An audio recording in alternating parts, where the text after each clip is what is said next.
जय श्री श्याम। राधे राधे दोस्तों। सूत जी बोले, प्राचीन काल की बात है। एक नगर में 3 मित्र रहते थे। तीनों में ही घनिष्ठ मित्रता थी।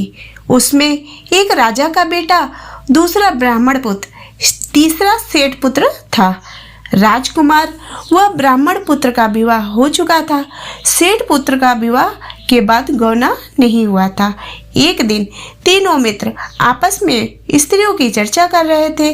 ब्राह्मण पुत्र ने नारियों की प्रशंसा करते हुए कहा, नरहीन घर भूतों का डेरा होता है।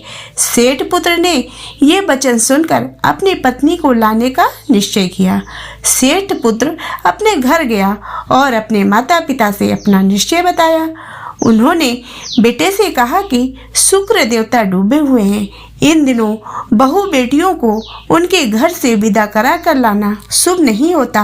अतः शुक्रोदय के बाद तुम अपनी पत्नी को विदा करा कर लाना। सेठ पुत्र अपनी जिद से टस से मस नहीं हुआ और अपनी ससुराल जा पहुंचा। सास ससुर को उसके इरादे का पता चला। उन्होंने उसको समझाने की कोशिश की, किंतु वह नहीं माना। अतः उन्हें विवश होकर अपनी कन्या को विदा करना पड़ा। ससुराल से विदा होकर पति पत्नी नगर से बाहर निकले ही थे कि उनकी बैलगाड़ी का पहिया टूट गया और एक बैल की टांग टूट गई। पत्नी को भी काफी चोट आई। सेठ पुत्र ने आगे चलने का प्रयास जारी रखा। तभी डाकुओं से भेंट हो गई और वे धन धान्य लूट कर ले गए।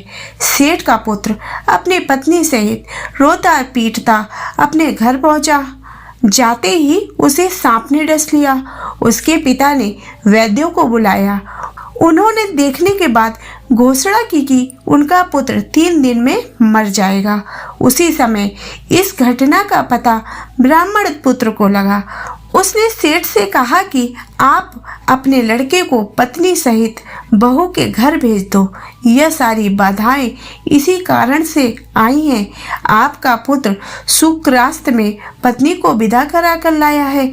यदि यह वहां पहुंच जाएगा तो बच जाएगा। सेठ को ब्राह्मण पुत्र की बात जच गई और अपने पुत्र वधू और पुत्र को वापस लौटा दिया। वहां पहुंचते ही सेठ पुत्र की हालत ठीक होनी आरंभ हो गई।